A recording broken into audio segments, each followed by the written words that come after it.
यसपालि के घन्टीले जित्छ त? जित्छ। मेरा मान्छे 50 छन् 50। आफैले ड्राइभ गर्दै हुन्छ।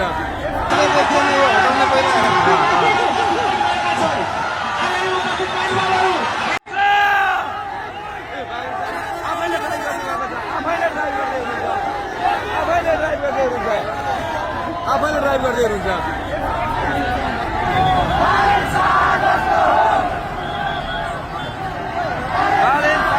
भइसकेको छ 10 लिएर अगाडि हुनुहुन्छ। सुरक्षा आफैले गाडी कुदाउँदै आउनु भएको रहेछ। बालेन शाह आफै ड्राइभ गर्दै बालेन शाह आफैले ड्राइभ गर्दै अनि बालेन शाह आफैले ड्राइभ गरिरहेका छन् गाडी।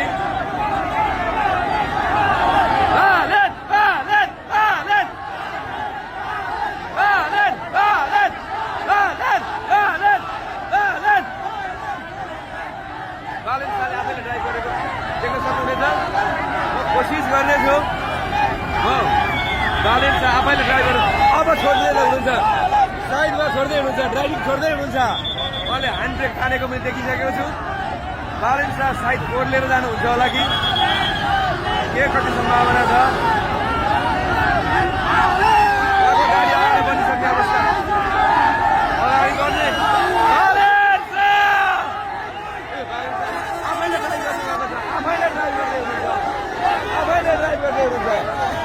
आफैले ड्राइभ गर्दै हुनुहुन्छ।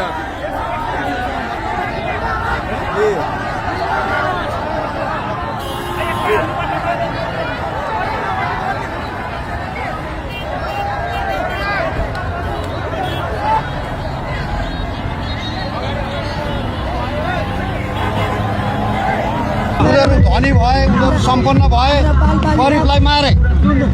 कसले मार्यो? कसले मार्यो? यी अगाडिको पार्टीहरूले हो।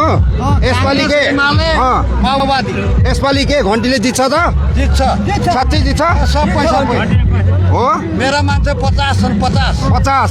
तपाईँको मान्छे कति छ बुवा? हजुर, तपाईँको मान्छे कति छन्? मेरा 150 छन्। 100 छ? 150।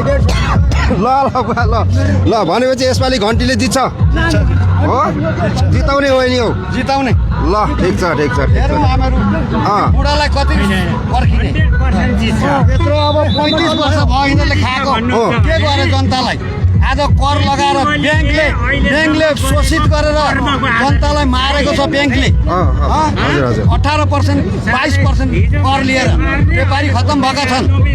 6 लाख व्यापारीहरू अहिले घरबार विहीन भएका छन्। यो सरकारको जिम्मेवारी हो नि। सरकारले गर्नु सको उनीहरूले गर्नुपर्ने हो नि। गरेन है। त्यही भएर साह्रै रिस उठिरहेछ बुवा। अब घन्टीलाई जिताउने हो। पालन म काठमाडौँ गएको थिएँ कि पालनको काम हेरेर मैले त्यतिखेर सङ्कल्प गरेर आएँ।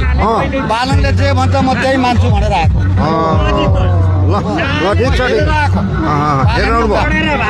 केपी ओलीलाई परास्त गर्ने हाम्रो योजना छ।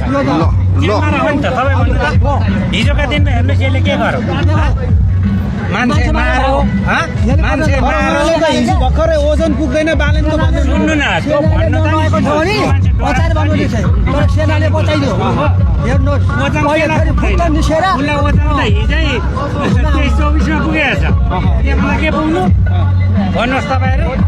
किनभने हामी हिजो झापाकै मान्छे हो। हेर्नुहोस् केपीकै समर्थन हिजो यसले जे गर्दै गयो आजसम्मको करतुत अनुसार हामीले यसलाई बर्खास्त गर्नै पर्छ। यहाँबाट यसको काम छैन भनेपछि के विवाह लखेटिने अवस्था हो त? किन लखेट्दैन?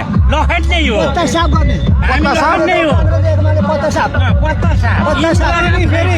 सबैको उयो काटेला नि त भत्ता। कुरा तपाईँ नगर्नु। भत्तामा लोभ्याएर जनतालाई यो तपाईँहरूले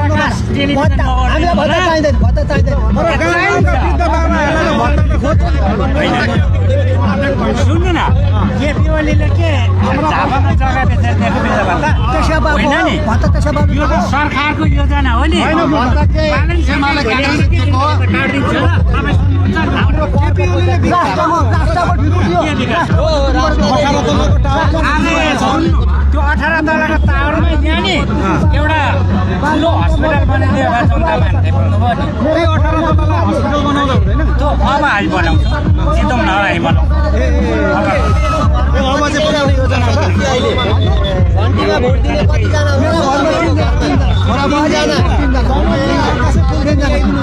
तिनैजनाले दिने हो त हजुर तिनैजनाले घन्टीमा भोट दिन्छ नि त गाउँमा के छ माहौल तपाईँको गाउँमा कसलाई भोट दिने